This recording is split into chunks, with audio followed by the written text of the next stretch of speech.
Welcome to the Progressive Soapbox. So, Cory Booker is back in the news. So, I like Cory Booker. He's becoming my favorite new person to dislike. So I like him in that weird reverse way. Cory Booker says, "I refuse to remain silent under a President Trump." All right, Cory, let's hear it. So, in an interview with MSNBC, Brian Williams on the eve of Trump's inauguration, so Booker essentially says, "I refuse to remain silent. I think that's one of the worst things we could do. As James Baldwin once said, not everything that is faced can be changed, but nothing can be changed unless it's faced. And I think it is important that even when we see they have the votes, that we speak up, and we stand up, and that we let people know what's on it." All right. Did you let those people know that you took $300,000 and turned around and killed an amendment that would have made their drug costs lower? Did you stand up and let people know that, Cory? Cory Booker says, "I'm concerned about fighting to protect people and fighting to protect values that Republicans and Democrats, as I've found, often stand for those same values." I agree with that. I think Republicans and Democrats do stand for the same values. Corporate cash, Wall Street, military money, all sorts of things that the regular public do not stand for and do not like. So the guy who says, "I refuse to remain silent," they asked him about Betsy Devos. I'm not saying anything about that. So wait, you're choosing what to remain silent on? Is that what you're saying? New Jersey senator sat on school choice board for Trump's choice for education secretary. And we should be clear. School choice is just a way of saying giving money to charter schools. That's all it is. Cory Booker is on board. This is one of those things where he's a part of. Let's see. While he was mayor of Newark, Booker sat on the board of the Alliance for School Choice with Devos, was chairwoman. Now we need to understand what's going on. So Donald Trump puts Betsy Devos to head the education department, education secretary. She has no experience whatsoever. The only qualifications she had for the job was that she gave the Republican Party, or her family gave the Republican Party, $200 million, or over $200 million.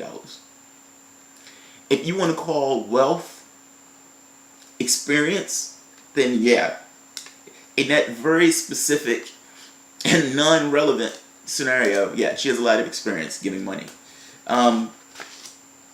Booker doesn't see anything wrong with that. So this is Booker giving a speech at the AFC Policy Summit that's headed by Du Bois. This is the first time I've gotten to come back to this incredible organization since I've been elected to the United States Senate.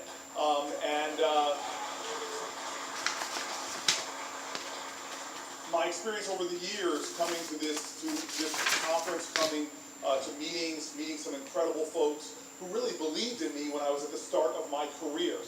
There are some people in this They were really paying you. That's why. As I was climbing the ladder in Newark, New Jersey. Here's money. I believe you're going to do good things So proud for us.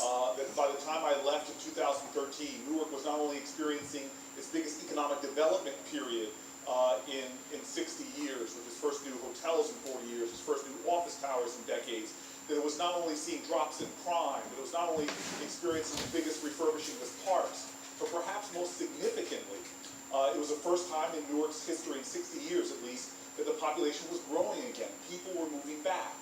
And the little anecdote I have about what was making that happen was, there was one time I was with my security detail going to one of our innovative schools in Newark, and the police officer was with me. Innovative schools, okay. And I was asking him what's wrong. Am I being threatened again? Is an ex-girlfriend coming after me yet again? And he said, "No, I just did not know there were schools like this that existed, not just in Newark, but anywhere." And before you knew it, he moved his family back into Newark, New Jersey. You see, Newark has gone through in the last decade an astonishing change when it comes to school choice. And he's right. Private enterprise has descended upon New Jersey. And New Jersey has taken government money from schools that were already suffering and failing to give to private enterprise. Now, look, I've made this argument before. If I give you a block of money, as a government, you're using the majority of that money for whatever you're using it for. So if it's public schools, you're using money for public schools. The majority of it is going towards public schools. If you're giving that to a private enterprise, they are taking a profit off of that. So if you're giving the same amount of money, the teachers at those schools, what are those teachers making? They have to make less, or you're going to have to pay them more. Meaning, either the government is going to give these people more money, or the people who are working for these people are going to get less money. You can't have it both ways. Those things don't coincide. Cory Booker seems to love this. And in that speech, he's talking about some of his toughest political battles. Yeah, you're taking money from public institutions to give to make other people very, very rich. Here's a question. What happens to the kids who are left at the other schools? I mean, granted, you're selecting students to go to a quote-unquote specialized school of sorts. But the issue is still there. I mean, you're acting as if, oh, we can move a few students out, but the other students can exist in the shitty situation that we're leaving them? How is that a fucking solution? Cory Booker, look, dude, you are never going to become president. I'm sorry. You're not a liberal hero.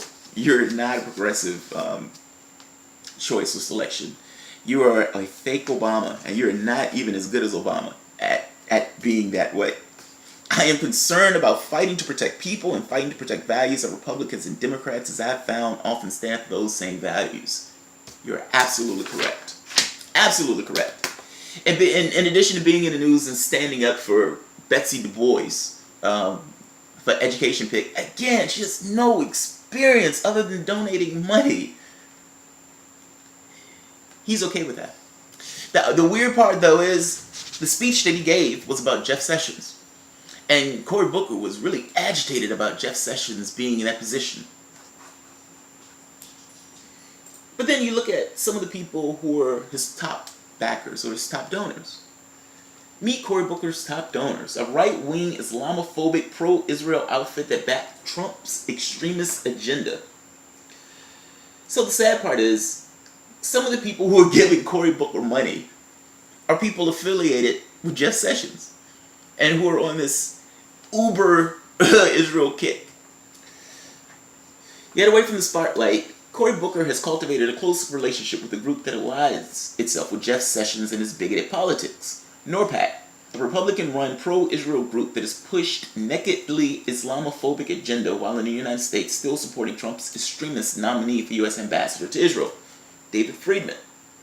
NORPAC's agenda is well to the right of AIPAC, the main on the Israel lobby. In fact, the group gives Booker more than twice the amount of money he receives from Goldman Sachs, $158,871 in a single campaign cycle.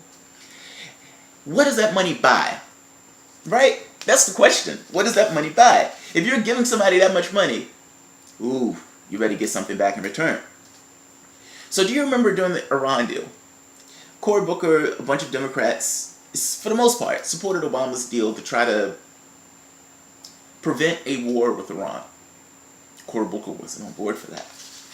So when Benjamin Netanyahu, in this defiant and really somewhat treasonous show of political grandstanding, comes to Congress and gives a speech, Democrats, for the most part, did not go. Guess who did? Cory Booker. So later on, the article kind of makes the point. It says, despite knowing he cannot get Cory Booker to take right-wing stances on every issue, Chilcott has discovered that he can get Booker to take right-wing stances on Israel by ensuring he gives more money to Booker than anyone else.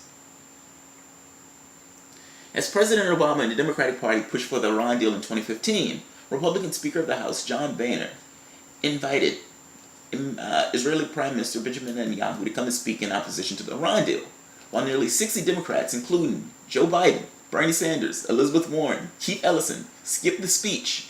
Cory Booker took the NORPAC line, appearing in the audience as a foreign nation bashed the president and the leader of his own party. Cory Booker, I will not remain silent under a Donald Trump presidency. So essentially, the goal is, if you give Cory Booker a bunch of money, Cory Booker will pretty much do whatever you want Cory Booker to do. Yeah, dude, you will never be president. Every time I do a story, I'm going to remind you, just in case you accidentally see this video, you will never, ever be president. Not 2020, not 2024. So you're going to end your career in the Senate being a corporate whore. Good job.